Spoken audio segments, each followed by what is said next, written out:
আমার মনে আছে এক বাঙালির আমি পাইছিলাম এক দ্বীপে।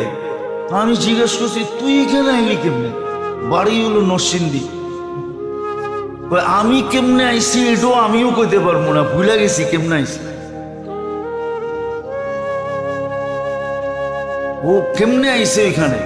আমি কি এখন আমি মরার পরেই বাংলাদেশে যেতে পারবো, এর আগে যেতে পারবো না। তাও মরার পরে লাশ যাবে না, মানে ময়রা যদি আমার আত্মা বাংলাদেশ ঘুরতে যায়,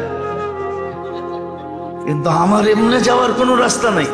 আমার কাছে না পাসপোর্ট আছে, না এই দেশে এমবেসি আছে, কিচ্ছু নাই। কেমনে কেমনে চলে গেছে ওইখানে, আল্লাহ মুসলমান নিয়ে গেছে। আমরা এটাও মানুষকে বুঝাইতে পারি না। এলা আমি মাঝে মাঝে ভাবি, দুনিয়ায় প্রচলিত তো হাজারো ধর্ম, মনোনীত না একটা, ঠিক না? হ্যাঁ, যাদের কারণে দুনিয়া টিকা আছে, এদের বিরোধিতা সারা দুনিয়া সবচেয়ে বেশি কেন করে? কেন?